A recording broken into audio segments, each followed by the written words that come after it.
The federal ಕರ್ನಾಟಕಕ್ಕೆ ಸ್ವಾಗತ. ನಾನು ಅನಿಲ್ ಬಾಸು.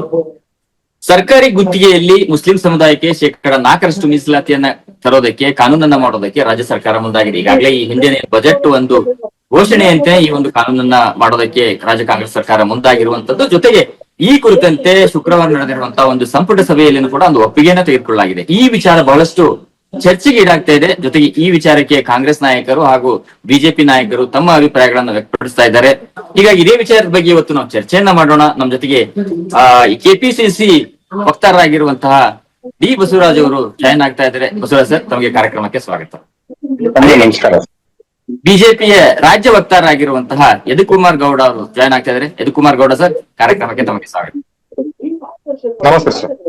ಸರ್, ನಾನ್ ಮೊದಲಿಗೆ ಯದುಕುಮಾರ್ ಗೌಡ ಸರ್ ಕೇಳೋದಾದ್ರೆ, ಸರ್ ಈ ಏನಿದು ವಿರೋಧ ಯಾಕೆ ಆಗ್ತಿದೆ? ಇದನ್ನ ಈಗ 4% ಒಂದು ಮೀಸಲಾತಿಯನ್ನು ಸರ್ಕಾರಿ ಒಂದು ಗುತ್ತಿಗೆಯಲ್ಲಿ ಕೊಡೋದಕ್ಕೆ ಬಿಜೆಪಿ ವಿರೋಧ ಮಾಡ್ತಿರೋ ಯಾಕೆ ಸರ್? ಸರ್, ಈಗ ತಾವು ತಿಳಿದಿರೋ ಹಾಗೆ ಈಗ ಇವರು ಹೇಳ್ತಾರಂತದ್ದು ವಿರೋಧ ಏನಂತಂದ್ರೆ ಧರ್ಮಾಧಾರಿತವಾದಿದ್ದು. ನಾವ್ ಹೇಳ್ತಾ ಇರುವಂತದ್ದು ಯಾವ್ದು ಕಾನೂನು ಬಾಹಿರವಾಗಿದ್ದು, ಯಾವ್ದು ಬಾಬಾ ಸಾಹೇಬ್ ಅಂಬೇಡ್ಕರ್ ಅವರು ಸಂವಿಧಾನದಲ್ಲಿ ವಿರೋಧ ಮಾಡಿದ್ರು ಅದರ ವಿರುದ್ಧವಾಗಿ ಇವರು ಹೋಗ್ತಾ ಇದಾರಂತದನ್ನ, ಅದನ್ನ ವಿರೋಧ. ಯಾಕಂದ್ರೆ ಇದರಲ್ಲಿ ಸಾಮಾಜಿಕವಾಗಿ SC ST ಸಮುದಾಯದವರಿಗೆ ಅವ್ರಿಗೆ ಮೀಸಲಾತಿ ಇದ್ದಿದ್ರೆ ಹೌದು, ಅದು ಜಾತಿ ಆಧಾರಿತವಾದಿರ್ತಿತ್ತು. ಆದ್ರೆ ಇವರು ಒಂದು ಪಂಗಡವನ್ನು ಓಲೈಸಕ್ಕೋಸ್ಕರ, ಇವರ ಒಂದು ತುಷ್ಟೀಕರಣದಕ್ಕೋಸ್ಕರ ಧರ್ಮಾರಿತವಾಗಿ ಈ ತರದಂತ ಓಲೈಕೆ ಮಾಡ್ತಾ ಇರುವಂತದ್ದನ್ನ, ಇದನ್ನ ನಾವು ಕಟುವಾಗಿ ವಿರೋಧಿಸ್ತಾ ಇರುವಂತದ್ದು. ನಾಳೆ ದಿನ ಬರೀ ಏನಂತಾರೆ ಅಲ್ಪಸಂಖ್ಯಾತರು ಇದರಲ್ಲಿ ಬರೀ ಮುಸಲ್ಮಾನರು ಮಾತ್ರ ಇದಾರ, ಆದ್ರೆ ಜೈನರು ಇದ್ದಾರೆ, ಬೌದ್ಧರು ಇದ್ದಾರೆ, ಬೇರೆ ಬೇರೆ ಬೇರೆ ಪಂಗಡಗಳು ಇದ್ದಾರೆ. ಮತ್ತೆ ಅದು ಅವ್ರಿಗಂತಾನೆ ಯಾಕೆ ಮೀಸಲು? ಅವ್ರಿಗಂತಾನೆ ಯಾಕೆ ಅಂತ ಮೀಸಲು? ಬಹುಸಂಖ್ಯಾತವಾದ ಹಿಂದೂ ಸಮಾಜವೂ ಇದೆ, ಅವ್ರಿಗೇನಿಲ್ಲ ಅದ್ರಲ್ಲಿ ಇಲ್ವಾ? ಅದ್ರಲ್ಲಿ ಅಂದ್ರೆ ಈ ಸಮಾಜದವರು ಅವರ ಮುಸಲ್ಮಾನ ಕೋಟೆಡಿ ಅದರಲ್ಲೂ ತಗೊಳ್ಳುವಂತದ್ದು, ಮತ್ತೆ ಜನರಲ್ಲೂ ಇದಾಗುವಂತದ್ದು. ಇದು ಗೊಂದಲವಾಗಿದ್ದು ಸರ್. ಅದಲ್ಲಿ ನಾವು ಕೇಳ್ತಾ ಇರುವಂತದ್ದು it should be based on the merit, ಅವರ ಒಂದು ಕಾರ್ಯಕ್ಷಮತೆ, ಮತ್ತೆ ಇದನ್ನ ಅದ್ರ ಮೇಲೆ ಕೊಡಬೇಕೇ ಹೊರತು ಇದನ್ನೇ ತುಷ್ಟೀಕರಣ ಮಾಡಿ ಮತ್ತೆ ಒಂದು ಸಮುದಾಯಕ್ಕೆ ಹೋಲಿಕೆ ಮಾಡುವಂತದ್ದು ಸರಿ ಇಲ್ಲ ಅನ್ನೋದು ನಮ್ಮ ಹೇಳಿಕೆ. ಎಸ್ ಸರ್, ಪರಿಶಿಷ್ಟ ಜಾತಿ ಪರಿಶಿಷ್ಟ ಪಂಗಡಕ್ಕೂ ಕೂಡ 1 ಕೋಟಿ ರೂಪಾಯಿವರೆಗೆ ಸರ್ಕಾರಿ ಗುತ್ತಿಗೆಯನ್ನು ಮೀಸಲನ್ನ, ಆ ಕಾನೂನನ್ನ ಕೂಡ ಸಿದ್ದರಾಮಯ್ಯ ಅವರು ತಂದಿದ್ರು. ಈಗ ಅದರ ಜೊತೆಗೆ ಅವ್ರು 2 ಕೋಟಿ ಮಾಡಿದ್ದಾರೆ. ಜೊತೆಗೆ ಇದ್ರೆ 4% ಕೊಡುವಂತದ್ದು, 4% ಕೊಡುವಂತದ್ದು. ಇದಕ್ಕೆ ಬಸವರಾಜ್ ಸರ್, ಈ ಜಾತಿ ಆಧಾರಿತವಾಗಿ ಮೀಸಲಾತಿಯನ್ನ ಕೊಡೋದಾದ್ರೆ ನಮ್ಮ ವಿರೋಧ ಇಲ್ಲ, ಆದ್ರೆ ಧರ್ಮಾಧಾರಿತವಾಗಿ ಕೊಡಬಾರ್ದು. ಈಗ ರಾಜ್ಯ ಕಾಂಗ್ರೆಸ್ ಸರ್ಕಾರ ಕೊಡ್ತಿರುವಂತದ್ದು ಧರ್ಮಾಧಾರಿತವಾಗಿ ಕೊಡುತ್ತಿರುವಂತಹ ಒಂದು ಮೀಸಲಾತಿ, ಇದು ಸರಿಯಲ್ಲ ಅಂತ ಹೇಳ್ತಾ ಇದ್ದಾರೆ ಸರ್ ಬಿಜೆಪಿಯಿಂದ. ಸರ್, ಈಗ ನಾವು ಕೊಡ್ತಕ್ಕಂಥದ್ದು BCM-B ಏನ್ ಇವತ್ತು BCA-B ಏನು ಇವತ್ತು ಬಿಜೆಪಿ ಕಾಲದಲ್ಲೂ ಸಮೇತ ಮುಸ್ಲಿಮರಿಗೆ ರಿಸರ್ವೇಶನ್ ಇತ್ತು. ಅವರು ಒಳ ಮೀಸಲಾತಿ ಕೊಡೋ ಸಂದರ್ಭದಲ್ಲಿ ಏನು ಈ ರಿವೈಸ್ ಮಾಡಿದ್ರು, ಅವಾಗ ಈ ಲಿಂಗಾಯತ ಸಮಾಜದವರು ಹೆಚ್ಚಿಗೆ ಮೀಸಲಾತಿ ಕೇಳಿದಾಗ ಆ ಟೈಮಲ್ಲಿ ಮುಸ್ಲಿಂ ಸಮಾಜದ ಮೀಸಲಾತಿಯನ್ನ ಕಿತ್ತು ಇವರು ಲಿಂಗಾಯತ ಒಕ್ಕಲಿಗೆ 2 ಹಂಚಿರೋದು ಇಡೀ ಜಗತ್ತು ನೋಡಿದೆ. ಇವತ್ತು ಮೀಸಲಾತಿ ಕೊಡ್ತಕ್ಕಂಥದ್ದು ಯಾರದೇ ಒಂದು ಇದನ್ನ ಕಿತ್ತು ಕೊಡ್ತಕ್ಕಂಥದ್ದಲ್ಲ. ಸಂವಿಧಾನದಲ್ಲಿ ಇವತ್ತು ಎಲ್ಲಾ ಇವ್ರು ಹೇಳ್ತಾರೆ, ಬಿಜೆಪಿ ಅವ್ರು ಮಾತೆತ್ತಿದ್ರೆ ಸಬ್ಕಾ ಸಾಥ್ ಸಬ್ಕಾ ವಿಕಾಸ್ ಅಂತ ಹೇಳ್ತಾರೆ. ಸಬ್ಕಾ ಸಾಥ್ ಅಂದ್ರೆ ಯಾರು? ಅದ್ರಾಗ ಮುಸಲ್ಮಾನರು ಬಿಟ್ಟಿದಾರೋ ಸೇರಿದಾರೋ ಅನ್ನೋದು ಬಿಜೆಪಿ ಸ್ಪಷ್ಟನೆ ನೀಡಬೇಕಾಗಿದೆ. ಇವತ್ತು 485 ಸೀಟು UP-ಯಲ್ಲಿ MLA-ಗಳಿದಾವೆ.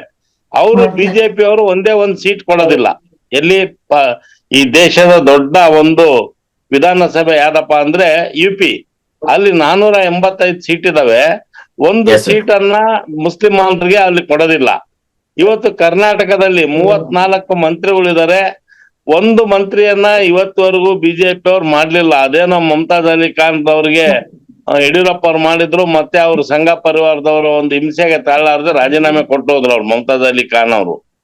ಈ ರೀತಿ ಇವತ್ತು ಒಂದು MSc ಕೊಡೋದಿಲ್ಲ, ಒಂದು MP ಕೊಡೋದಿಲ್ಲ.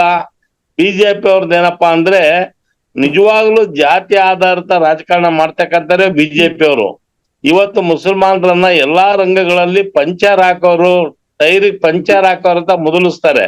ನಾವು ಪಂಚರ್ ಹಾಕೋದಾಕೆ ಅವರು ಈ ಸಮಾಜದ ಮುಖ್ಯವಾಹಿನಿಯಲ್ಲಿ ಬರ್ಲಿ, ಅವರು ಸಮೇತ 4 ರೂಪಾಯಿ ದುಡ್ಕೊಳ್ಳಿ, ಅವರು ಸಹ ಸ್ಥಿತಿವಂತರಾಗ್ಲಿ.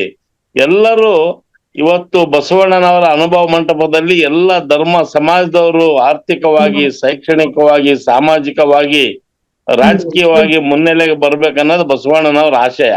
ಅದರಂತೆ ಇವತ್ತು ಬಸವಣ್ಣನವರ ಆಶಯದಂತೆ ಸಿದ್ದರಾಮಯ್ಯನವರು ಇವತ್ತು ಎಲ್ಲಾ ಧರ್ಮಗಳನ್ನ ರಾಷ್ಟ್ರದ ಮುಖ್ಯವಾಹಿನಿಗೆ ಕೊಂಡೊಯ್ತಕ್ಕಂತ ಕೆಲಸ ಮಾಡಿದ್ದಾರೆ. ಇವತ್ Yes, sir. 4% ಕೊಟ್ಟಿದ್ ಕೂಡ್ಲೆ ಏನ್ ಇದಾಗ್ಲಿಲ್ಲ, ಇನ್ನು 96% ಇರ್ತೈತಿ. ಎಲ್ರಿಗೂ Yes. ಸಿಗುತ್ತೆ, ಅವ್ರವ್ರ ಇದು ಯೋಗ್ಯತೆ ಅನುಸಾರವಾಗಿ ಸಿಗ್ತೈತಿ. ಇವತ್ತು ಮುಸಲ್ಮಾನ್ರವರು ಈ ದೇಶದ ನಮ್ಮ ಸ್ನೇಹಿತರೊಳಗೆ ಹೇಳ್ತೀನಿ, ಒಂದು ದೇಶದ ಸ್ವಾತಂತ್ರ್ಯಕ್ಕಾಗಿ ಹೋರಾಟ ಮಾಡಿದ್ರಲ್ಲಿ ನೂರಾರು ಲಕ್ಷಾಂತರ ಮುಸಲ್ಮಾನರು ದೇಶಕ್ಕಾಗಿ ಪ್ರಾಣ ತ್ಯಾಗ ಮಾಡಿದ್ದಾರೆ. ಇವತ್ತು ಅಶ್ಫಾಕುಲ್ಲಾ ಖಾನ್ ರವರ ಒಂದು ಜೀವನ ಚರಿತ್ರೆ ನೋಡ್ಬೇಕು. ಅಶ್ಫಾಕುಲ್ಲಾ ಖಾನ್ ರವ್ರಿಗೆ Yes, ಅವರು sir. ಬ್ರಿಟಿಷರು ಮರಣದಂಡೆಗೆ ಗುರಿ ಮಾಡ್ತಾರೆ. ಅವಾಗ ಇಡೀ ದೇಶದ ಜನ ನೋಡ್ತಾ ಇರ್ತಾರೆ. ಅವಾಗ ಅಶ್ಫಾಕುಲ್ಲಾ ಖಾನ್ ತಾಯಿ ಅಳ್ತಾ ಇರ್ತಾರೆ. ಯಾಕೆ ಅಂತ ಕೇಳ್ತಾರೆ ಜನ ಎಲ್ಲ ಬಂದು, ಮಾಧ್ಯಮದವರು, ನಿಮ್ಮಂತ ಮಾಧ್ಯಮ ಸ್ನೇಹಿತರು ಕೇಳ್ತಾರೆ. ಅವಾಗ Yes, sir. ಅಶ್ಫಾಕುಲ್ಲಾ ಖಾನ್ ತಾಯಿ ಹೇಳ್ತಾಳೆ, ನನ್ನ ಮಗ ಗಲ್ಲಿಗೆ ಹೋಗೋದಕ್ಕೆ ನಾನು ಆನಂದ ಪಡ್ತೀನಿ, ಅದಕ್ಕೆ ಅಳ್ತಾ ಇಲ್ಲ. ಇರೋ ಒಬ್ಬನೇ ಮಗ ಗಲ್ಲಿಗೆ ಹೋಗ್ತಾ ಇದ್ದಾನೆ, ಇನ್ನೊಂದು ಮಗ ಇದ್ದಿದ್ರೆ ಅವನು ದೇಶಕ್ಕೋಸ್ಕರ ಹೋರಾಡ್ತಾ ಇದ್ರು, ಅದಕ್ಕೆ ನನ್ನ ಆನಂದ ಪುಷ್ಪ ಅಂತ ಅಶ್ಫಾಕುಲ್ಲಾ ಖಾನ್ ತಾಯಿ ಹೇಳ್ತಾಳೆ. ಇದು ಮುಸಲ್ಮಾನರ ಕೊಡುಗೆ ದೇಶಕ್ಕೆ. ಅವರ ಕೊಡುಗೆಯನ್ನ ಕಡೆಗಣಿಸಿ ಅವ್ರನ್ನ ಜಾತಿಗೋಸ್ಕರ ವಿರೋಧ ಮಾಡ್ಕೊಂಡು ಇವತ್ತು ಓಟಿನ ಬಂಡವಾಳ ಮಾಡ್ಕೊಳ್ತಕ್ಕಂಥದ್ದು ಇವತ್ತು ಮುಸಲ್ಮಾನರ ವಿರೋಧಿನೇ ಬಿಜೆಪಿ Yes. ಅಜೆಂಡಾ. ನಾವು ಎಲ್ಲಾ ಧರ್ಮದವರನ್ನ, ಎಲ್ಲಾ ಜಾತಿಯವರನ್ನ, ಎಲ್ಲ ವರ್ಗದವರನ್ನ ಒಟ್ಟಾಗಿ ತೆಗೆದುಕೊಂಡು ಹೋಗೋದು ಕಾಂಗ್ರೆಸ್ ಸರ್ಕಾರದ ಒಂದು ಚಿಂತನೆ, ಕಾಂಗ್ರೆಸ್ ಸರ್ಕಾರದ ಒಂದು ಸಾಧನೆ, ಸಿದ್ದರಾಮಯ್ಯನವರ ಒಂದು ಗುರಿ, ಕಾಂಗ್ರೆಸ್ ಆಡಳಿತದ ಗುರಿ ಅಂತ ಹೇಳೋದಕ್ಕೆ ನಾನು ಇಷ್ಟಪಡ್ತೇನೆ.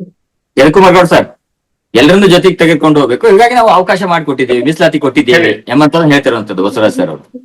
ಕಾಂಗ್ರೆಸ್ ವಕ್ತಾರರು ಭಾಷಣ ಸರಿಯಾಗಿ ಮಾಡ್ತಾರೆ ಸರ್, ಅದಕ್ಕೆಲ್ಲ ಏನೂ ಇಲ್ಲ. ಒಂದು ತಿಳ್ಕೊಬೇಕೇನಂತಂದ್ರೆ, ಒಂದು ಯಾವ್ದಾದ್ರು ಸರ್ಕಾರದ ಯೋಜನೆ ಬರಬೇಕಾದಾಗ ಭಾರತೀಯ ಜನತಾ ಪಾರ್ಟಿ ಯೋಜನೆ ಯಾವಾಗ್ಲೂ ಇರುವಂತದ್ದು ಎಲ್ಲರನ್ನು ಒಳಗೊಂಡಂತೆ, ಇನ್ಕ್ಲೂಸಿವ್ ಆಫ್ ಅಂತ.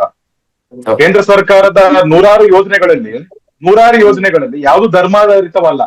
ಪ್ರತಿಯೊಬ್ಬರಿಗೂ ಅದರಲ್ಲಿ ಅವಶ್ಯಕತೆ ಇರುವಂತದ್ದು ಅತಿ ಹೆಚ್ಚು ಮುಸಲ್ಮಾನದವರೇ ಹೆಚ್ಚು ಲಾಭ ಪಡ್ಕೊಂಡಂತದ್ದೇ ಇರುವಂತ ಸ್ಕೀಮ್ಗಳು ಯಾವ್ದಾದ್ರು ಒಂದು ತೋರಿಸಿ ಸರ್, ಧರ್ಮಾಧಾರಿತವಾದಂತ ಒಂದೇ ಒಂದು ಭಾರತೀಯ ಜನತಾ ಪಾರ್ಟಿಯ ಸೆಂಟ್ರಲ್ ಗವರ್ಮೆಂಟ್ ನ ಮೋದಿ ಸರ್ಕಾರದ ಯೋಜನೆ ಯಾವ್ದಾದ್ರು ಒಂದು ಹೇಳಿ ನೋಡೋಣ, ಧರ್ಮಾಧಾರಿತವಾದದ್ದು ಅಂತ.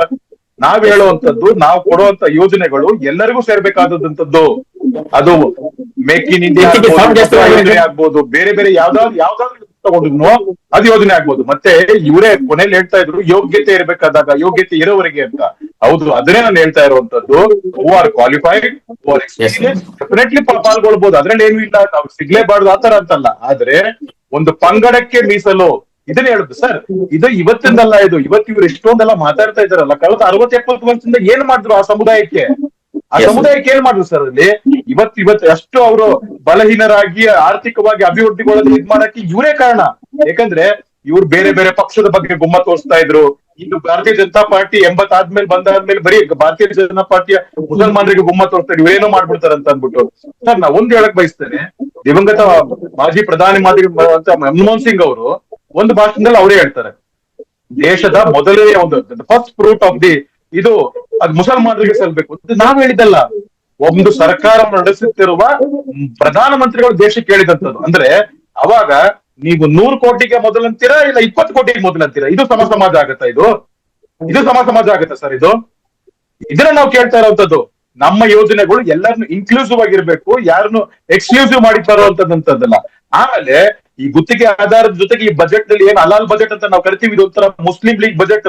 ಸರಳ ವಿವಾಹ, ಯಾವ ಸರಳ ವಿವಾಹ ಮಾಡ್ತೀರಾ ಸರ್? 50,000 ಕೊಟ್ಟಿ ಟ್ಯಾಕ್ಸ್ ಪೇಯರ್ಸ್ ಮಾಡಿನ ಯಾವ ಸರಳ ವಿವಾಹ ಮಾಡ್ತೀರಾ? ಸರಳ ವಿವಾಹ ಅಂದ್ಬಿಟ್ಟು 50,000 ಕೊಡ್ತೀರಲ್ಲ, ಎಷ್ಟನೇ ನಂಬರ್ಗೆ ಅದು ಕೊಡ್ತಾ ಇದ್ದೀರಾ ಹೇಳ್ಬೇಕಾಗುತ್ತಲ್ವಾ ನೀವದಲ್ಲಿ? ಬರೀ ಆ ಸಮಾಜಕ್ಕೆ ಕೊಡುವಂತದ್ದ? SC ಕೊಡಿ, ಬೇರೆ ಸಮಾಜದ ಅಲ್ಪಸಂಖ್ಯಾತರನ್ನು ಅವ್ರಿಗೆ ಕೊಡಿ. ಆಮೇಲೆ ನಾವು ಹೇಳುವಂತದ್ದು ವಕ್ಫ್ ಪ್ರಾಪರ್ಟಿಗೆ 150 ಕೋಟಿ ಅವರ ಇದಕ್ಕಂತ ಇರೋ ಬರೋ ಆಸ್ತಿಗಳನ್ನೆಲ್ಲ ರೈತರದ್ದು ದೇವಸ್ಥಾನಗಳ ಆಸ್ತಿನ ವಕ್ಫ್ ಪ್ರಾಪರ್ಟಿ ಹೆಸರಿನಲ್ಲಿ ನುಂಗಿ ನೀರ್ ಕೊಡುವಂತದ್ದ, ಆ ಪ್ರಾಪರ್ಟಿ ಉಳ್ಸಕ್ಕೆ 150 ಕೋಟಿ. ಇದನ್ನ ನಾವ್ ಹೇಳ್ತಾ ಇರೋದು ಇದಂತದ್ದು ಅಂತದ್ ಅಂದ್ಬಿಟ್ಟು. ರೈತರದ್ದು ಎಷ್ಟೋ ದೇವಸ್ಥಾನಗಳದ್ದು ಮಠಮಾನ್ಯನೂ ಬಿಟ್ಟಿಲ್ಲ. ಯಾವ ಅನ್ನದಾಸೋಹಕ್ಕೆ ಇವ್ರು ಬಸವಣ್ಣನ ಬಗ್ಗೆ ಮಾತಾಡ್ತಾರಲ್ಲ, ಬಸವಣ್ಣ ದಿದ್ದು ಬರ್ತಾರಲ್ಲ, ಆ ಬಸವಣ್ಣನ ಕಾಲದ ಮಠಮಾನ್ಯನೂ ಕೂಡ ಬಿಟ್ಟಿಲ್ಲ. ಅದನ್ನು ವಕ್ಫ್ ಪ್ರಾಪರ್ಟಿ ಸೇರಿಸ್ಕೊಂಡಿದಂತದ್ದು. ಅದನ್ನ ಸರಿ ಮಾಡ್ಸಕ್ ಇನ್ನ ಮಠ ಮಾನ್ಯಗಳಾಗ್ಬೋದು, ಜನಸಾಮಾನ್ಯರಾಗ್ಬೋದು, ರೈತರಾಗ್ಬೋದು, ಇದುವರೆಗಿನ ಓಡಾಡ್ತಾ ಇದ್ದಾರೆ. ನಾವ್ ಕೇಳ್ತಾ ಇರೋದು ಇದನ್ನೇ ಸರ್. ಅಲ್ಲಿ ನಿಮ್ ಯಾಕೆ ಇದು ಧರ್ಮಾಧಾರಿತ ಮಾಡ್ತಾ ಇದ್ದೀರಾ? ಧರ್ಮಾಧಾರಿತ ಮಾತಾಡಿ ಸಮಾಜದಲ್ಲಿ ವಿಷ ಬೀಜ ಬಿತ್ತವ್ರು ನೀವು ಸಮಾಜದ ಬಗ್ಗೆ ಮಾತಾಡ್ತಿರಲ್ಲ, ಇದು ವಿಷ ಬೀಜ ಅಲ್ವಾ? ಇದು ಬೇರೆ ಸಮಾಜಗಳು ಏನ್ ಮಾಡ್ತಾರೆ ಅದಲ್ಲಿ? ಯಾವ ಆಧಾರದ ಮೇಲೆ ಕೊಡ್ತೀರಾ ನೀವು? ಅದಲ್ಲಿ ಸರ್ ಹಾಗಾದ್ರೆ ನಂದೊಂದು ಪ್ರಶ್ನೆ, ಯಾವುದೇ ಟೆಂಡರ್ಸ್ ಆಗ್ಬೋದು, ಇಲ್ಲ L1 ಸಿಗುತ್ತೆ ಯಾರು ಲೋವೆಸ್ಟ್ ಪ್ರೈಸ್ ಕೋಟ್ ಮಾಡಿದಾರೆ ಅಂತ ಅಂದ್ಬಿಟ್ಟು. ಆದ್ರೆ ಹೌದು. ಇವರಿಗೆ ಗುತ್ತಿಗೆ ಆಧಾರದ ನೀಡ್ಬೇಕಾದಾಗ ಮುಸಲ್ಮಾನ ಅನ್ನೋ ಒಂದೇ ಆಧಾರಕ್ಕೆ ಸಿಗ್ಬೇಕಂದ್ರೆ ಅವ್ರು ಎಷ್ಟು ಬೇಕಾದ್ರೂ ಕೋಟ್ ಮಾಡ್ಬೋದಲ್ವ ಸರ್ ಅಲ್ಲಿ? ಅವಾಗ ರಾಜ್ಯದ ತೆರಿಗೆದಾರರ ದುಡ್ಡು ಪೋಲಾಗಕ್ಕೆ ಏನು ಇವ್ರ ಮನೆಯೇ ತಂದಿರೋಂಥದ್ದ? ನಾವ್ ಹೇಳ್ತಾ ಇರುವಂತದ್ದು ಅಂದ್ಬಿಟ್ಟು ಎಕ್ಸ್ಕ್ಲೂಸಿವ್ ಆಗ್ಬಿಟ್ಟು ಬರೀ ಆ ಸಮಾಜ. ಸರ್ ಸರ್ ಇದೇನ್ ಗೊತ್ತಾ ಸರ್, ಇದು ಋಣ ಸಂದಾಯ ಮಾಡುವಂತದ್ದು. ಋಣ ಸಂದಾಯ ಮಾಡುವಂತದ್ದಲ್ಲ, ಋಣ ಸಂದಾಯ ಮಾಡಕ್ಕೆ 7 ಕೋಟಿ ಜನರು, ಕರ್ನಾಟಕದ 7 ಕೋಟಿ ಜನರು ಇದ್ದಾರೆ. 7 ಕೋಟಿ ಜನರಿಗೆ ನೀವು ಮುಖ್ಯಮಂತ್ರಿ ಮತ್ತೆ ಸರ್ಕಾರ ಇರುವಂತದ್ದು ಬರೀ 14% ಸರ್ಕಾರ ಇರುವಂತದ್ದು. ಓಕೆ ಓಕೆ ಬಸವರಾಜ್ ಸರ್, ಇದನ್ನ ಮುಖ್ಯಮಂತ್ರಿ ಬೇಕಾಗುತ್ತೆ ಹೇಳ್ತಾರೆ. ಇವಾಗ ಏನ್ ಹೇಳ್ತಾರೆ ಕೇಳ ಸರ್ ಅವ್ರಿಗೆ, ಇದು ಋಣ ಸಂದಾಯ ಮಾಡ್ತಾ ಇದ್ದೀರಿ ಅಂತ ಹೇಳ್ತಾ ಇದ್ದಾರೆ. ಜೊತೆಗೆ ಇದನ್ನ ಬಿಜೆಪಿ ಹೈಕಮಾಂಡ್ ಕೂಡ ತೀರಾ ಖಂಡನೆ ಮಾಡಿದೆ ಅಥವಾ ತೀರಾ ವಿರೋಧಿಸಿ ಒಂದು ಹೇಳಿಕೆಯನ್ನ ಕೊಟ್ಟಿರುವಂತದ್ದು. ಸಂಸದರಾಗಿರುವಂತಹ ರವಿಶಂಕರ್ ಪ್ರಸಾದ್ ಅವರು ಹೇಳಿದ್ದಾರೆ, ಇದು ಧರ್ಮಾಧಾರಿತ ಮಾಡುವಂತದ್ದು ಸಂವಿಧಾನದ ಆಶಯಕ್ಕೆ ವಿರುದ್ಧವಾಗಿರುವಂತದ್ದು. ಸಂವಿಧಾನದ ಅಂತ ಹೇಳ್ತಾರೆ ಕಾಂಗ್ರೆಸ್ನವರು, ಆದ್ರೆ ಹೇಳೋದೊಂದು ಮಾಡೋದೊಂದು. ಇದರಲ್ಲಿ ಕಂಪ್ಲೀಟ್ ಆಗಿ ಇದು ಧರ್ಮಾಧಾರಿತವಾಗಿ ಹೋಗುವಂತದ್ದು ಸಂವಿಧಾನದ ಆಶಯಗಳಿಗೆ ವಿರುದ್ಧ. ಈ ಮೀಸಲಾತಿಯನ್ನ ನಾವು ಖಂಡಿಸ್ತೇವೆ. ಬಿಜೆಪಿ ಮುಸ್ಲಿಮರನ್ನ ಅಪೋಸ್ ಮಾಡ್ತಾ ಇಲ್ಲ, ಈ ರೀತಿಯಾದಂತಹ ಮೀಸಲಾತಿಯನ್ನ ನಾವು ವಿರೋಧಿಸ್ತೇವೆ ಅಂತ ಹೇಳ್ತಾ ಇದ್ದಾರೆ ಸರ್. ಸರ್, ಈಗ ಬಿಜೆಪಿ ಮತ್ತು RSS ಸಾಮಾನ್ಯ ಕಾರ್ಯಕರ್ತನಿಂದ ಹಿಡಿದು ಏನ್ ಅವ್ರ ವಿಶ್ವಗುರು ಇದಾರೋ ಮೋದಿವರೆಗೂ ಅವರೆಲ್ಲ ಅವರ DNA ದಲ್ಲಿದೆ. ಅವರು ಗೌಪ್ಯವಾಗಿ ಇಡನ್ ಅಜೆಂಡಾ ಏನಪ್ಪಾ ಅಂದ್ರೆ ಮುಸಲ್ಮಾನರನ್ನ ವಿರೋಧ ಮಾಡೋದೇ. ಅವರು ಬೇರೆ ಅವರ ಅಜೆಂಡಾನೇ ಇಲ್ಲ. ಈ ದೇಶದಲ್ಲಿ ಮುಸಲ್ಮಾನರಿಗೆ ಏನು ವಿರೋಧ ಮಾಡಿದ್ರೆ ಹಿಂದೂ ಓಟ್ಗಳು ಪಲರೈಸ್ ಆಗ್ತಾ ಒಂದ್ ಕಡೆಗೆ ಅನ್ನೋದು ಅವರ ಒಂದು ತತ್ವ ಸಿದ್ಧಾಂತಗಳಲ್ಲಿ ಮೈಗೂಡಿಸ್ಕೊಂಡು ಬಂದಿದ್ದಾರೆ. ಇವತ್ತು ಮುಸಲ್ಮಾನರು ಸಮೇತ ಇವತ್ತು ಯಾರ್ ದುಡ್ಡು ಅಂತಾರೆ ಇವರು. ಮುಸಲ್ಮಾನರು ಸಮೇತ ಈ ದೇಶದಲ್ಲಿ 14, 15, 16% ಜನ ಇದ್ದಾರೆ. ಇವತ್ತು ಅವರು ಸಮೇತ ಸಾವಿರಾರು ಕೋಟಿ ತೆರಿಗೆಯನ್ನ ಕಟ್ತಾರೆ.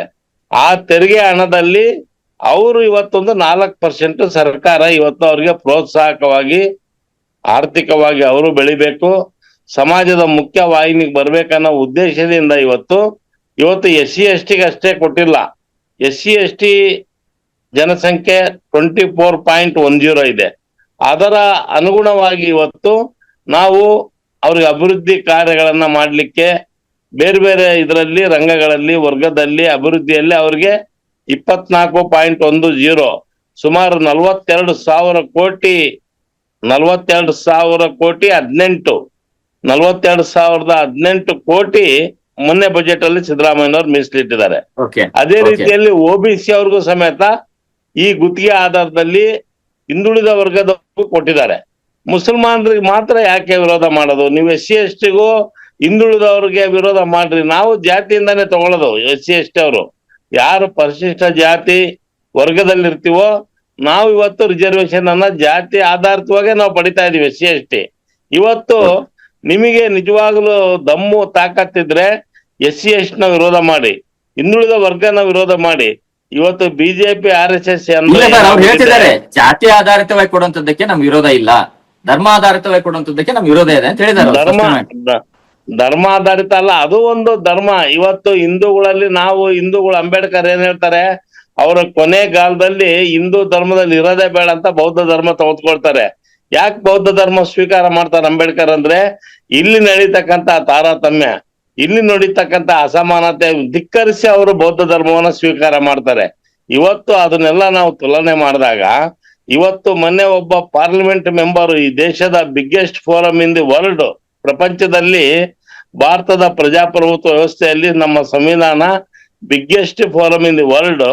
ಇವತ್ತಂತ ಸಂವಿಧಾನದಲ್ಲಿ ಇವತ್ತು ಒಬ್ಬ ಸದಸ್ಯರಾಗಿ 2-3 ಬಾರಿ ಆಯ್ಕೆ ಆದಂತ ತೇಜಸ್ವಿ ಸೂರ್ಯ ಹೇಳ್ತಾರೆ, ಮುಸಲ್ಮಾನರು ಪಂಚರ್ ಹಾಕಕ್ ಮಾತ್ರ ಲಾಯಕ್ ಅಂತ ಹೇಳ್ತಾ ಇದಾರೆ.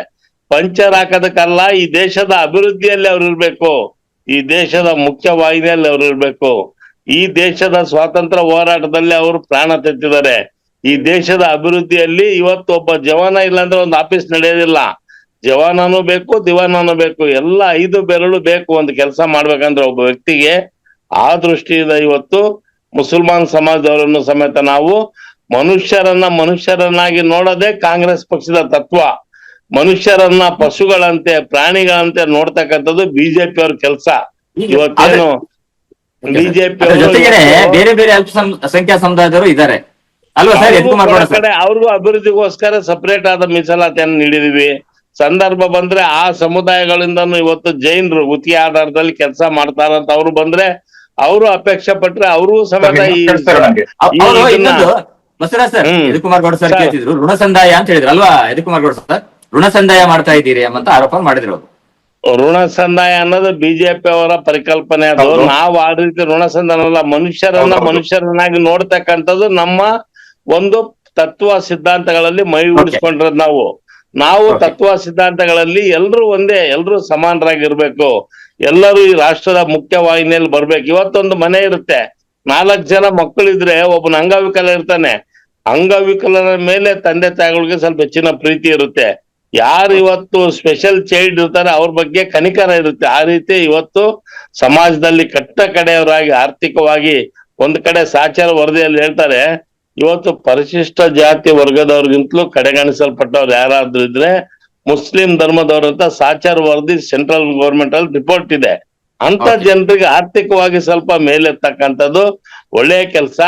ಇವತ್ತು ಇವ್ರು ಹೊಟ್ಟೆ ಉರ್ಸ್ಕೊಂಡು ಇದು ಮಾಡ್ತಾರೆ. ಇವರು ಎಲ್ಲ ಸಬ್ಕಾ ಸಾಥ್ ಸಬ್ಕಾ ವಿಕಾಸ್ ಅಂತಾರಲ್ಲ, ಮುಸಲ್ಮಾನರಿಗೋಸ್ಕರ ಅವರು ಏನ್ ಮಾಡಿದ್ದಾರೆ? MP ಮಾಡ್ತಾರ, MLA ಮಾಡ್ತಾರ, ಮಂತ್ರಿ ಮಾಡ್ತಾರ? ಮೋದಿ ಗೌರ್ಮೆಂಟ್ ಅಲ್ಲಿ ಎಷ್ಟು ಜನ ಮುಸಲ್ಮಾನರಿದ್ದಾರೆ? ಸಬ್ಕಾ ಸಾಥ್ ಸಬ್ಕಾ ವಿಕಾಸ್ ಅಂದ್ರೆ ಇರ್ಬೇಕಲ್ಲ. ಇವತ್ತು 85 ಜನ ಮಂತ್ರಿಗಳು ಇರ್ಬೇಕು ಡೆಲ್ಲಿಗೆ, ಅದ್ರಾಗ ಮುಸಲ್ಮಾನರು ಎಷ್ಟಿದ್ದಾರೆ? ಯಾಕಿಲ್ಲ ಅಂತ ಅವ್ರು ಹೇಳಿ ನಮ್ಮ ವಕ್ತಾರರು. ಇವತ್ತು ಆ ರೀತಿ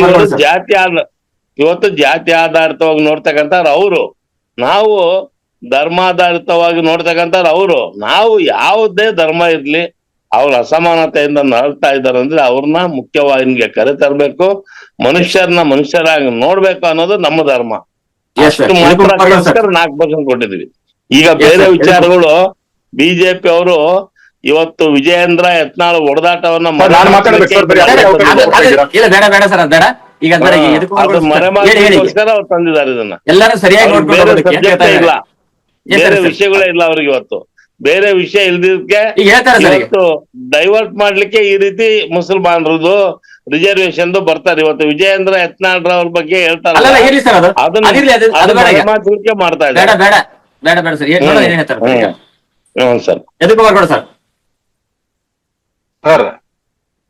ಸರ್ ಒಂದು ತಿಳ್ಕೊಬೇಕು. ಇವಾಗ ಅವ್ರು ಹೇಳ್ತಾ ಇದ್ರು ಒಬ್ಬ ಕುಟುಂಬದಲ್ಲಿ 4 ಜನ ಇರ್ತಾರೆ, ಒಬ್ರು ಅಂಗವಿಕಲ ಇರ್ತಾರೆ, ಹಂಗಿರ್ತಾರೆ ಅಂತ ಅನ್ಬಿಟ್ಟು.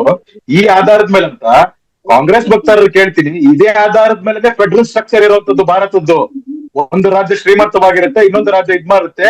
ಟ್ಯಾಕ್ಸ್ ಡೆವಲ್ಯೂಷನ್ಸ್ ನಲ್ಲಿ ಯಾವ ರಾಜ್ಯ ಕಮ್ಮಿ ಆಗಿರುತ್ತೆ ಅವ್ರಿಗೆ ಒಂದು ಪ್ರೋತ್ಸಾಹನ ಕೊಡ್ಬೇಕು, ಅವ್ರು ಮುಂದೆ ಬರಕ್ ಮಾಡ್ಬೇಕು ಅನ್ನೋದು ಇದೇ ಅನ್ವಯ ಆಗುವಂತದ್ದು.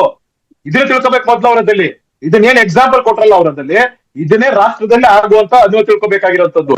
ಮುಖ್ಯವಾಹಿನಿಗೆ ಅಂತ ಹೇಳ್ತಾರಲ್ಲ ಸರ್, ಅಲ್ಲಿ ಕಳೆದ 60 ವರ್ಷದಿಂದ ಇವ್ರು ಕೇಂದ್ರದಲ್ಲಿ ಇರ್ತಾರಲ್ಲ, ಅವ್ರು ಮುಖ್ಯವಾಹಿನಿ ತರಕ್ ಆಗ್ಲಿಲ್ವಾ? ಆ ಪಾಪ್ಯುಲೇಷನ್ಸ್ ಸ್ವತಂತ್ರ ಬಂದಾದ್ಮೇಲೆ ಎಷ್ಟು ಪಾಪ್ಯುಲೇಷನ್ ಇತ್ತು, ಆ ಪಾಪ್ಯುಲೇಷನ್ ಅವಾಗಿಂದ ಬಂದಾಗ ಯಾಕೆ ತರಕಾಗಿಲ್ಲ? ಇದಕ್ಕೆ ಉತ್ತರ ಕೊಡ್ಬೇಕು. ಮತ್ತೆ ನಾವು ಅವ್ರಿಗೆ ಅವಾಗಿಂದ ಹೇಳ್ತಾ ಇರುವಂತದ್ದು ಇದು ಧರ್ಮಾಧಾರಿತ ಅಂದ್ಬಿಟ್ಟು. ಧರ್ಮಾಧಾರಿತ ಯಾಕೆ ಕೊಡ್ತೀರ ಅಂತ ಅವ್ರು ಕೇಳ್ತಾ, ಅದಕ್ಕೆ ಉತ್ತರನೇ ಇಲ್ಲ. ಎಲ್ಲ ಮುಖ್ಯವಾಹಿನಿಗೆ ಬರ್ಬೇಕು. ಕಳೆದ 70 ವರ್ಷದಿಂದ ಏನ್ ಮಾಡಿದ್ವಿ ಇವತ್ತಲ್ಲಿ? ಸಾಚಾರ್ ರಿಪೋರ್ಟ್ ಬಂದಿದ್ದು ಅವತ್ತು ನೀವೇನ ನೋಡಿದ್ರಿ ಅವತ್ತದಲ್ಲಿ? ಸರ್ ನಾವ್ ಹೇಳ್ತಾ ಇರುವಂತದ್ದು ಪೋಲರೈಸೇಷನ್ ಮಾಡುವಂತದ್ದು ಇವ್ರು, ಆಯ್ತಾ? ಯಾವ್ದು ರೀತಿ ಪೋಲರೈಸೇಷನ್ ಮಾಡ್ತಾರೆ? ರಿಸರ್ವೇಶನ್ಸ್ ತೆಗ್ದಾಕ್ತಾರೆ, ಮೀಸಲಾತಿ ತೆಗ್ದಾಕ್ತಾರೆ, ಕಾನೂನು ಸಂವಿಧಾನ ಬದಲಾಯಿಸ್ತಾರೆ. 11 ವರ್ಷ ಆಯ್ತ್ರಿ ನಾ ಬಂದಿರಿ, ಯಾವ ಮೀಸಲಾತಿನೂ ತೆಗ್ದಾಕಿಲ್ಲ, ಯಾವ ಸಂವಿಧಾನನೂ ಬದಲಾಯಿಸಿಲ್ಲ. ಸಂವಿಧಾನಕ್ಕೆ ಕಳೆದ 70-75 ವರ್ಷದಿಂದ 85 ಬಾರಿ ತಿದ್ದುಪಡಿ ಮಾಡಿದವ್ರು ನೀವು. ರಾಷ್ಟ್ರದ ವಿರುದ್ಧ ತಿದ್ದುಪಡಿ ಮಾಡಿದವ್ರು ನೀವು. SC/ST ವಿರುದ್ಧ ತಿದ್ದುಪಡಿ ಮಾಡಿದವ್ರು ನೀವು. ರಾಷ್ಟ್ರ ಹಿತದ ಪರವಾಗಿ ತಿದ್ದುಪಡಿ ಮಾಡಿದವ್ರು ನಾವದಲ್ಲಿ SC/ST ಪರವಾಗಿ. ಇದನ್ನ ತಿಳ್ಕೊಬೇಕಾಗತ್ತೆ. ಮತ್ತೆ ಅವ್ರು ಹೇಳ್ತಾರೆ ಬಾಬಾ ಸಾಹೇಬ್ ಅಂಬೇಡ್ಕರ್ ಅವರು ಬೌದ್ಧ ಧರ್ಮ, ಹೌದ್ರಿ, ಬೌದ್ಧ ಧರ್ಮ ಸ್ವೀಕಾರ ಮಾಡಿದ್ದವರು. ಹಿಂದೂ ಧರ್ಮದಿಂದ ಕವಲೊಡೆದ ಧರ್ಮ ಬೌದ್ಧ ಧರ್ಮ. ಅವ್ರು ಮುಸಲ್ಮಾನ ಧರ್ಮ ಸ್ವೀಕರಿಸಲಿಲ್ಲ. ಅವ್ರು ಹೇಳಿದಂತದ್ದು ಮುಸಲ್ಮಾನ ಬೇರೆ ಯಾವ್ದೋ ಧರ್ಮ ಭಾರತದಲ್ಲೇ ಬೌದ್ಧ ಧರ್ಮ ಸ್ವೀಕರಿಸಿದಂತದ್ದು. ಇಷ್ಟು ಮಾತ್ರ ಗೊತ್ತಿದೆ ಕಾಂಗ್ರೆಸ್ ಭಕ್ತರು, ಗೊತ್ತಿಲ್ಲ ಯಾವ ರೀತಿಯಾದ ಭಾಷಣ ಮಾಡ್ತಾ ಇದಾರೆ ಅಂತ ಅಂದ್ಬಿಟ್ಟು. ನಮ್ಮ ವಿರೋಧ ಇರುವಂತದ್ದು ಧರ್ಮಾಧಾರಿತ. It is against the basic principle of the constitution. Baba Saheb Ambedkar ಮಾಡಿದಂತದ್ದು. ಈ ಬೇಸಿಕ್ ನು ತಿಳ್ಕೊಳ್ತಾರೆ ಇದ್ ಮಾಡ್ತಾರಲ್ಲ. ಹಾಗಾದ್ರೆ ಎಲ್ಲರಿಗೂ ಸಮಪಾಲು ಸಮಬಾಳು ಅಂತಾರಲ್ಲ. ನಾವು ಯೂನಿಫಾರ್ಮ್ ಸಿವಿಲ್ ಕೋಡ್ ತರ್ತೇವೆ ಅಲ್ಲ UCC ಅಲ್ಲಿ, ಕಾಗಜ್ ಪೇಪರ್ ತೋರಿಸಿ ಅಂದ್ರೆ ಕಾಗಜ್ ನೈತಿಕಾಯಿಗೆ ಅಂತ ಹೇಳಿದ್ರು ಯಾರು? ಕಾಗಜ್ ನೈತಿಕಾಯಿಗೆ ಜನರನ್ನ ಎತ್ಕಟ್ತಾರೆ ಯಾರಿಗೆ? ಸಿಟಿಸನ್ಶಿಪ್ ಅಮೆಂಡ್ಮೆಂಟ್ ಆಕ್ಟ್ ಜನರನ್ನೆಲ್ಲ ಒಂದು ಮಾಡ್ಬೇಕಾಗಿರುವಂತದಲ್ಲಿ ಆ ರೀತಿ ಇದ್ ಮಾಡಿದ್ದಾರೆ. PM ಕಿಸಾನ್ ಯೋಜನೆ ಬಂದಾಗ ಅವ್ರು ಧರ್ಮಾಡಳಿತವಾಗಿ ಕೊಟ್ಟಿಲ್ಲ. 6,000 ಇದು ಪ್ರತಿಯೊಬ್ಬ ರೈತರಿಗೆ ಕೊಟ್ಟಿದ್ದಂತದ್ದು. ಪ್ರತಿಯೊಬ್ಬ ರೈತರಿಗೆ PM ಕಿಸಾನ್ ಯೋಜನೆ ಕೊಟ್ಟಿದ್ದಂತದ್ದು.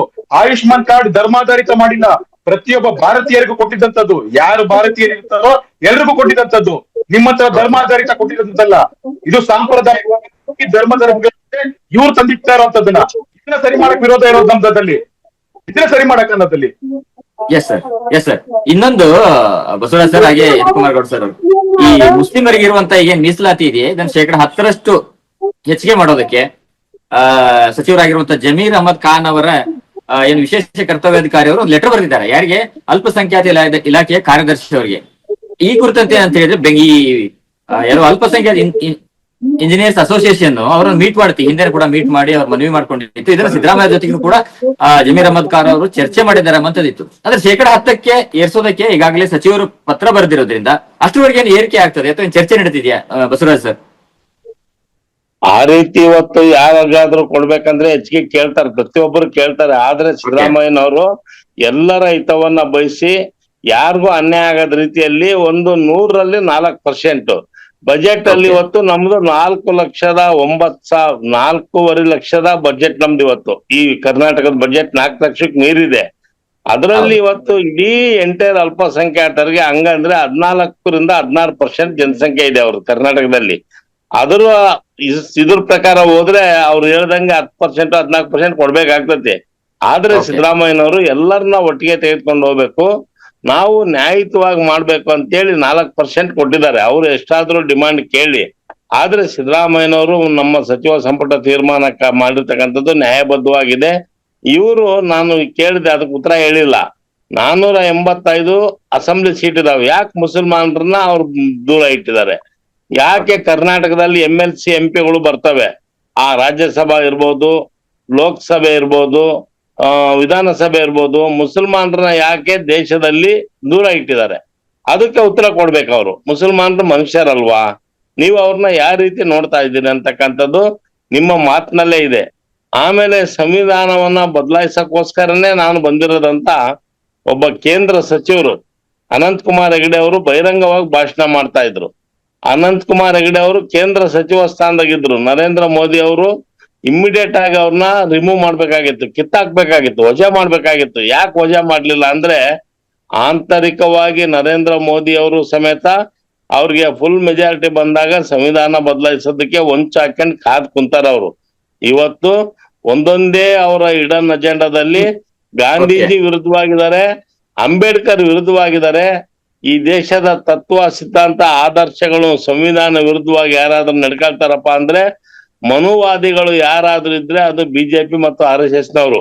ಇವತ್ತು ಇಷ್ಟು ಮುಂದುವರೆದ ಕಾಲದಲ್ಲೂ ಸಮೇತ ಗಾಂಧಿ ಜಯಂತಿ ಎಂದು ಗಾಂಧಿ ಅವ್ರನ್ನ ಒಂದು RSS ನವರು ಗುಂಡಿಟ್ಟು ಕೊಡ್ತಕ್ಕಂತ ಒಂದು ಇದನ್ನ ಗೋಡ್ಸೆಯನ್ನ ಪೂಜೆ ಮಾಡ್ತಕ್ಕಂತ ಕೆಲಸ ಮಾಡ್ತಾರೆ. ಶಿಕ್ಷೆ ಮಾಡಲ್ಲ, ಗೋಡ್ಸೆ ಪೂಜೆ ಮಾಡೋರು ಯಾಕೆ ಶಿಕ್ಷೆ ಮಾಡಲ್ಲ ಇವ್ರು RSS? ಮೀಸಲಾತಿ ಬಗ್ಗೆ ಮಾತಾಡ ಕರೆದಿದ್ದೀರಾ ಇಲ್ಲ?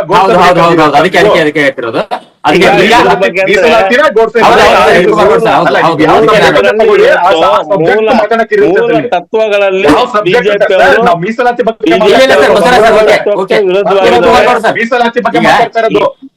ಮೀಸಲಾತಿ ಬಗ್ಗೆ ಮಾತಾಡ್ಬೇಕು. ಏನ್ ಗೊತ್ತಾ ಸರ್,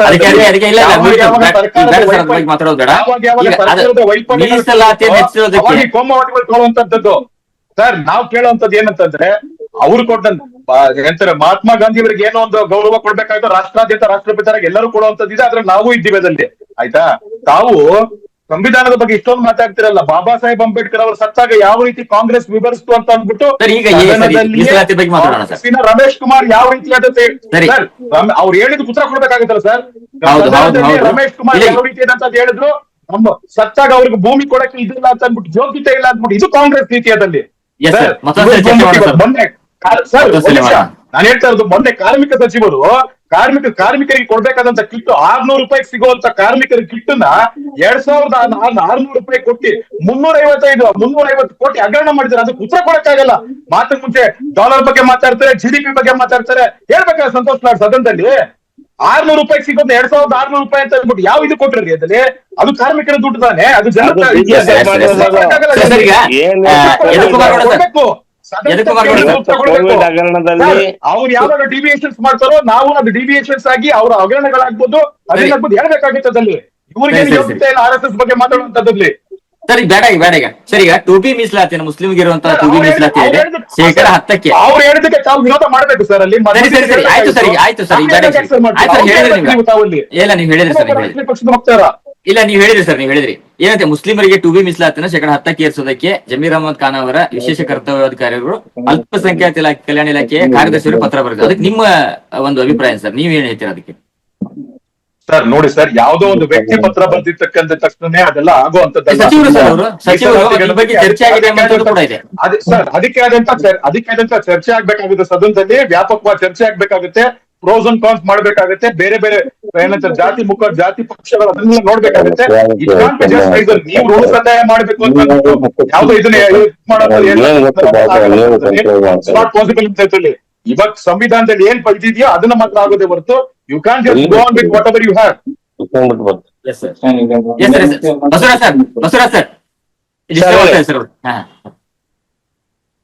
ಸರ್ ಹೇಳಿ ಸರ್. ಹೇಳಿ ಸರ್, ಏನ್ ಹೇಳ್ಬೇಕು ಹೇಳಿ ಸರ್. ಸರ್ ನಾನು ಅವಾಗ್ಲೇ ಹೇಳಿದಂತದ್ದು, ಈಗ ಟೆಂಡರ್ ನ ಕೊಡ್ಬೇಕಾದಾಗ ಮುಸಲ್ಮಾನ ಅನ್ನೋದೇ ಒಂದು ಕ್ರೈಟೀರಿಯಾನ, ಇಲ್ಲ ಅವ್ರಿಗೆ ಎಕ್ಸ್ಪೀರಿಯನ್ಸ್ ಇದೆ ಇದ್ರಲ್ಲಿ ಮಾಡ್ತಾರೆ ಇದನ್ನ L1 ಅಂತ ಬರೋ ಕ್ರೈಟೀರಿಯಾನ, ಮುಸಲ್ಮಾನ ಅನ್ನೋದು ಕ್ರೈಟೀರಿಯಾನ. ಆವಾಗ ಎರಡರಲ್ಲೂ ಸರ್ಕಾರದ ದುಡ್ಡು, ಸರ್ಕಾರ ಜನರ ದುಡ್ಡು ಆಗುತ್ತೆ. ನೀವು ಯಾವ್ದನ್ನ ಮಾನದಂಡ ತಗೊಂತೀರಾ ಸರ್? ಈಗಾಗಲೇ ಅವ್ರಿಗೆ 4% ಇದೆ, ಇಲ್ಲಿ ಬಂದ್ಬಿಟ್ಟು ಅವ್ರು ಜನರಲ್ ಕ್ಯಾಟಗರಿನಲ್ಲೂ ಪಾರ್ಟಿಸಿಪೇಟ್ ಮಾಡ್ಬೋದು ಟೆಂಡರ್ಸ್ ಮಾಡ್ಬೇಕಾದಾಗ. ಅವಾಗ percentage not 4%, it will increase more than 4%. Criteria ಏನು ನನಗೆ ಹೇಳ್ತಾ ಇರೋಂಥದ್ದು? ಅದಕ್ಕೆ ಉತ್ತರ ಇಲ್ಲ ಸರ್ಕಾರದ ಬಳಿ ಉತ್ತರ ಇಲ್ಲ. ಎಸ್ ಸರ್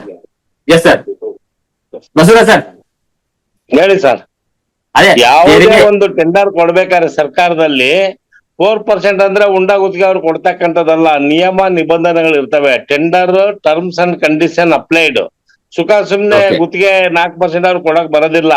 ಅಲ್ಲಿ ಕೆಲವು ಅರ್ಹತೆಗಳನ್ನ ನೀಡಿರ್ತಾರೆ. ಅವರು ಫೈನಾನ್ಸಿಯಲ್ ಎಬಿಲಿಟಿ ಇರ್ಬೇಕು, ಅವರು ಕೆಲಸ ಮಾಡ್ಬೇಕಂದ್ರೆ ಅನುಭವದ ಇದು ಇರ್ಬೇಕು, ಬೇರೆ ಬೇರೆ ಒಂದು ನಿಯಮಗಳು ಅಲ್ಲಿ ಜಾರಿಯಲ್ಲಿ ಇರ್ತವೆ, ಷರತ್ತುಗಳು ಇರ್ತವೆ. ಇವ್ರು ಹೇಳ್ದಂಗೆ ಸುಮ್ನೆ ಧರ್ಮಾಧಾರಿತವಾಗಿ 4% ಒಯ್ದು ಅವ್ರ ಮನೆಗೆ ಹಾಕೋದಿಲ್ಲ.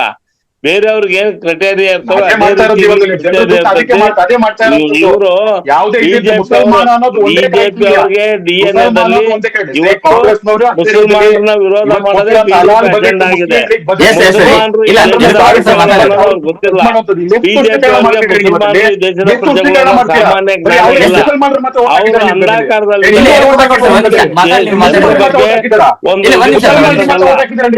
ಇವತ್ತು ಮುಸಲ್ಮಾನರು ಸಮೇತ ಮನುಷ್ಯರು ಅನ್ನೋದು ಅವ್ರಿಗೆ ಗೊತ್ತೇ ಇಲ್ಲ. ಅವ್ರಿಗೆ ಅವರು ಸಹ ಮನುಷ್ಯರು, ಕೊಡ್ಲಿ ಬಿಡು 4% ಅನ್ನ ಮಾನವೀಯತೆ ಅವ್ರಿಗಿಲ್ಲ. ವಿರೋಧ ಮಾಡೋದೇ ಬಂಡವಾಳ. ನೀವು ಮೊದಲು ಮನುಷ್ಯಂತ ಅವ್ರನ್ನ ತಿಳ್ಕೊಂಡಿದ್ರೆ ಇವತ್ತು ಮುಖ್ಯವಾಹಿನಿಗೆ ಬರ್ತಾ ಇದ್ರು.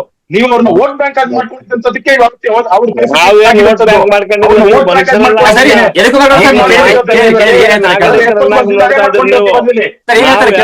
ಕಾಂಗ್ರೆಸ್ ಸರ್ಕಾರ ಅವ್ರು ಇನ್ನೂ ಅವರು ಕೆಟ್ಟ ಪರಿಸ್ಥಿತಿಯಲ್ಲಿದ್ರು.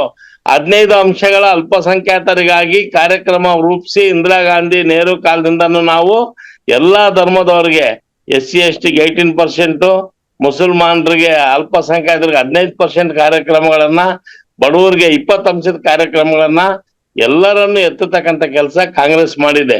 ಬಿಜೆಪಿ ಅವರು ಮೊನ್ನೆ ಕೊಟ್ಬಿಟ್ರು ಎಕನಾಮಿಕಲ್ ಬ್ಯಾಕ್ವರ್ಡ್ ಅಂತ. ಯಾರು ತೆಗೆದುಕೊಳ್ತಾ ಇದಾರೆ 10% ಇವತ್ತು ರಿಸರ್ವೇಶನ್? ಅದ್ರ ಬಗ್ಗೆ ಮಾತಾಡ್ತಾರ ಇವರು? ಇವತ್ತು ರಿಸರ್ವೇಶನ್ ಅಲ್ಲಿ ಕೊಡ್ಬೇಕಾದ್ರೆ ಹಂಗೆ ಕೊಟ್ಬಿಟ್ರು ಗುತ್ತಿಗೆ. ಇವತ್ತು 4% ಕೊಟ್ರೆ ಇಷ್ಟು ಮಾತಾಡ್ತಾರೆ. ಆ 10% ಯಾರು ತೆಗೆದುಕೊಳ್ತಿದ್ದಾರೆ? ಯಾವ ತೆಗೆದುಕೊಳ್ತಾರೆ? ಸರ್ ಶಿಕ್ಷಣ ಮತ್ತು ಉದ್ಯೋಗದಲ್ಲಿ ಕೊಟ್ಟರೆ ಚೆನ್ನಾಗಿರ್ತೈತಲ್ವಾ? ಅದ್ರಲ್ಲಿ ಅಲ್ಲಿ ಮೀಸಲಾತಿ ಓಕೆ, ಉಳಿದಂತ ಕಡೆಗಳನ್ನು ಮೀಸಲಾತಿ ಬಗ್ಗೆ ಏನ್ ಹೇಳ್ತಾರೆ? ಎಲ್ಲದ್ರಾಗೂ ಕೊಡ್ಬೇಕೀಗ. ಉದ್ಯೋಗ, ಶಿಕ್ಷಣ, ಆರ್ಥಿಕವಾಗಿ ಸಬಲೀಕರಣ ಆಗ್ಬೇಕಪ್ಪ ಅಂದ್ರೆ ಎಲ್ಲಾ ರೀತಿಯಿಂದಲೂ ನಾವು ಮೇಲಕ್ಕೆತ್ತತಕ್ಕಂತ ಕೆಲಸವನ್ನ ನಾಟ್ ಓನ್ಲಿ ಮುಸ್ಲಿಮು, ಇವತ್ತು ಹಿಂದುಳಿದ ವರ್ಗದವ್ರು ಕೊಟ್ಟಿದ್ದೀವಿ, SC ST ಕೊಟ್ಟಿದ್ದೀವಿ. ಎಲ್ಲಾ ಜನನು ಯಾರು ತೀವ್ರವಾಗಿ ಹಿಂದುಳಿದಿರ್ತಾರೆ ಅಂತವ್ರು ಮುಖ್ಯವಾಹಿನಿಗೆ ಬರ್ಬೇಕನ್ನೋದು ಕಾಂಗ್ರೆಸ್ ಉದ್ದೇಶ. ಇದು ತಪ್ಪಲ್ಲ. ಇವತ್ತು ಅವ್ರಿಗೆ ಬೇರೆ ವಿಚಾರಗಳಿಲ್ಲ. ಕಾಂಗ್ರೆಸ್ ಪಕ್ಷವನ್ನ ವಿರೋಧ ಮಾಡ್ಲಿಕ್ಕೆ, ಗ್ಯಾರಂಟಿ ಸರ್ಕಾರವನ್ನ ವಿರೋಧ ಮಾಡ್ಲಿಕ್ಕೆ, ಈ ಉತ್ತಮವಾದಂತ ಆಡಳಿತ ನೀಡ್ತಕ್ಕಂತ ಸಿದ್ದರಾಮಯ್ಯನವ್ರ ವಿರೋಧ ಮಾಡ್ಲಿಕ್ಕೆ ಅವರ ಮುಂದೆ ವಿಚಾರ ಇಲ್ಲ, ಅಜೆಂಡಾ ಇಲ್ಲ. ಆ ದೃಷ್ಟಿಯಿಂದ ಇವತ್ತು ಅವರು ಇಲ್ಲ ಸಲ್ಲದ ಏನು 4% ರಿಸರ್ವೇಶನ್ ಬಗ್ಗೆ ಮಾತನಾಡ್ತಾ ಇದ್ದಾರೆ. ನಿಜವಾಗ್ಲೂ ಇದನ್ನ ನಾನು ಖಂಡಿಸ್ತೀನಿ. 4% ರಿಸರ್ವೇಶನ್ ಕೊಡ್ತಕ್ಕಂಥದ್ದು ನ್ಯಾಯಬದ್ಧವಾಗಿದೆ. ಎಲ್ಲರನ್ನ ಒಟ್ಟಿಗೆ ತೆಗೆದುಕೊಂಡು ಹೋಗ್ತಕ್ಕಂಥ ಸಿದ್ದರಾಮಯ್ಯನವ್ರ ಸರ್ಕಾರ ನಡೆಯನ್ನು ನಾನು ಸ್ವಾಗತ ಮಾಡ್ತೀನಿ. ಅದು ತಪ್ಪಲ್ಲ ಅಂತಕ್ಕಂಥ ಮಾತನ್ನ ನಾನು ಸಮರ್ಥನೆ ಮಾಡ್ತೀನಿ. Yes sir, yes sir. Yadukumar Gowda sir, ಸಂಕ್ಷಿಪ್ತವಾಗಿ ಹೇಳೋದಾದ್ರೆ ಅದು ಸಮರ್ಥನೆ ಮಾಡ್ತೇವೆ, ಎಲ್ಲರನ್ನ ಜೊತೆಗೆ ತೆಗೆದುಕೊಂಡು ಹೋಗೋದಕ್ಕೆ ಈ ರೀತಿಯಾದ ಪ್ರೋಗ್ರಾಮ್ ಅನ್ನು ತಂದಿದ್ದೇವೆ, ಕಾನೂನನ್ನ ತರ್ತಾ ಇದ್ದೇವೆ ಅಂತ ಹೇಳ್ತಾ ಇದ್ದಾರೆ. ಅವ್ರು ಹೇಳಿದ್ರು ಇಂದಿರಾ ಗಾಂಧಿ ಅವರ ಕಾಲದಿಂದನೂ ಅವರು ಅಪ್ಲಿಫ್ಟ್ಮೆಂಟ್ ಮಾಡ್ತಾ ಇದ್ದೀನಿ ಅಂತ, ಅಪ್ಲಿಫ್ಟ್ಮೆಂಟ್ ಮಾಡ್ತೀನಿ ಅಂತಾನೆ ಹೇಳ್ತಾ ಇದ್ರು. ಅವ್ರದೇ ಪ್ರಧಾನಮಂತ್ರಿ ಅಂತ ರಾಜೀವ್ ಗಾಂಧಿ ಅವ್ರು ಹೇಳಿದ್ರು, ನಾನು 100 ರೂಪಾಯಿ ಕಳ್ಸಿದ್ರೆ 85 ನುಂಗಿ ನೀರ್ ಕೊಟ್ಟು ಬರ್ತಾರೆ, 15 ಪೈಸಾ ಮಾತ್ರ 15 ರೂಪಾಯಿ ಮಾತ್ರ ತಲುಪುತ್ತೆ ಪೈಸಾ ಲೆಕ್ಕದಲ್ಲಿ ಹೇಳಿದ್ರು ಅಂತ. ಸೊ ಭ್ರಷ್ಟಾಚಾರ ಅವ್ರು ಹೇಳಿದಂತದ್ದು ಯಾವ್ದು ಕಾರ್ಯಗತವಾಗಿಲ್ಲ. ಇವ್ರನ್ನ ಬಂದ್ಬಿಟ್ಟು ಸಬಲೀಕರಣ ಮಾಡಿಲ್ಲ, ದುರ್ಬಲೀಕರಣ ಮಾಡಿದಂತದ್ದು, ಬಳಕೆ ಮಾಡ್ಕೊಂಡಿದ್ದಂಥದ್ದು, ಯೂಸ್ ಅಂಡ್ ಥ್ರೋ ಮಾಡ್ಕೊಂಡಿದ್ದಂಥದ್ದು ಆ ಸಮಾಜನ. ಯಾವುದೇ ಅಪ್ಲಿಫ್ಟ್ಮೆಂಟ್ ಮಾಡಿಲ್ಲ, ಯಾವುದೇ ಇದನ್ ಮಾಡಿಲ್ಲ ಅಂತದ್ದು. ಸರ್ ನಾ ಹೇಳುವಂತದ ಪ್ರತಿಭಾಗ ಹೇಳುವಂತದ್ದು ಅಂದ್ರೆ ಕೆಲವರು ಅವ್ರ ನಾಯಕರು ಹೇಳ್ತಾರೆ ಫೈಟ್ ಅಗೇನ್ಸ್ಟ್ ಸ್ಟೇಟ್ ಅಂತ. ಫೈಟ್ ಅಗೇನ್ಸ್ಟ್ ಸ್ಟೇಟ್ ಅಂದ್ರೆ ಏನೋ ಭಾರತೀಯ ರಾಜ್ಯದ ವಿರುದ್ಧನೇ ಏನಂತಾರೆ ಫೈಟ್ ಅನ್ನೋದು ಅವರ ನಾಯಕರು ಹೇಳುವಂತದ್ದು. ಸರ್ ನಮ್ದು ಸ್ಪಷ್ಟವಾಗಿರುವಂತದ್ದು ಧರ್ಮರಾಜಿತವಾದ ಈ ಒಂದು ಮೀಸಲಾತಿಗೆ ನಮ್ದು ವಿರೋಧ ಇದೆ. ಯಾವುದೇ ಕಾರಣಕ್ಕೂ ಅದು ಆಗ್ಲೇಬಾರ್ದು. ಇದು ಕಟುವಾಗ ಅದು ಹಿಂಪಡೆಯವರೆಗೂ ನಾವು ಅದನ್ನ ವಿರೋಧಿಸ್ತೀವಿ. ಅದನ್ನೇ ನಿಮ್ಮ ಋಣ ಸಂದಾಯ ಮಾಡ್ಬೇಕಂದ್ರೆ ನಿಮ್ ಪಕ್ಷದಿಂದ ಮಾಡ್ಕೊಳ್ಳಿ. ಅದನ್ನಲ್ಲಿ ನಿಮ್ ಪಕ್ಷದಲ್ಲಿ ಋಣ ಸಂದಾಯ ನಿಮ್ಗೆ ಓಟ್ ಹಾಕಿದಾರಲ್ಲ ಆ ರೀತಿ ಮಾಡ್ಕೊಳ್ಳಿ. ಮಾಡ್ಬೇಕಾದಾಗ ಅದು ಪೂರ್ಣವಾದ 7 ಕೋಟಿ ಜನರಿಗೆ ಆಗುವಂತ ಕೆಲಸ ಮಾಡಬೇಕೆ ಹೊರತು ಟ್ಯಾಕ್ಸ್ ಪೇಯರ್ಸ್ ಮನಿ ನಿಮ್ ಮನೆ ದುಡ್ಡಲ್ಲ. ನಿಮ್ಮ ಕಾಂಗ್ರೆಸ್ ಕಾರ್ಯಕರ್ತರಿಗೆ ಹಂಚಕ್ಕೆ ಅನುಷ್ಠಾನ ಸಮಿತಿ ಅಂತ ಹೇಳ್ಬಿಟ್ಟು ಹಂಚ್ತಿರಲ್ಲ, ಆ ತರ ಹಂಚೋದಂತಲ್ಲ ಕಾಂಗ್ರೆಸ್ ಸರ್ಕಾರದ ದುಡ್ಡು. ಅದು ನಿಮ್ದು ಜನರ ದುಡ್ಡು ಸದ್ಬಳಕೆ ಆಗ್ಬೇಕು. ಇದು ಅಪ್ಲಿಫ್ಟ್ಮೆಂಟ್ ಅಲ್ಲ, ಇದು ಅಪೀಸ್ಮೆಂಟ್. ಗ್ರಾಸ್ಲಿ ವಿರೋಧ ಮಾಡುವಂತದ್ದು ಈ ಅಪೀಸ್ಮೆಂಟ್ ಪಾಲಿಟಿಕ್ಸ್ಗೆ. Yes sir. ಇಬ್ರು ವಕ್ತಾರರು ಕೂಡ ನಿಮ್ಮ ಪಕ್ಷಗಳ ಒಂದು ಅಭಿಪ್ರಾಯವನ್ನು ನಮ್ಮ ಜೊತೆಗೆ ವ್ಯಕ್ತಪಡಿಸಿದೆ. ಹೀಗಾಗಿ ಇಷ್ಟೊತ್ತು ನಿಮ್ಮ ಸಮಯವನ್ನು ಕೊಟ್ಟು ಚರ್ಚೆಯಲ್ಲಿ ಭಾಗವಹಿಸಿದ್ದಕ್ಕಾಗಿ ಬಿಜೆಪಿ ವಕ್ತಾರಾಗಿರುವಂತಹ ಯದುಕುಮಾರ್ ಗೌಡ ಸರ್ ಅವರಿಗೆ ನಮಸ್ಕಾರ. ಅದೇ ರೀತಿಯಾಗಿ ಕೆಪಿಸಿಸಿ ವಕ್ತಾರಾಗಿರುವಂತಹ ಡಿ ಬಸವರಾಜ್ ಸರ್ ಅವರಿಗೆ ಕೂಡ ಧನ್ಯವಾದಗಳು ಸರ್. ಹೆಚ್ಚಿನ ಸುದ್ದಿ ಅಪ್ಡೇಟ್ಗೆ ಈಗಲೇ the federal Karnataka YouTube page ಅನ್ನು ಸಬ್ಸ್ಕ್ರೈಬ್ ಮಾಡಿ.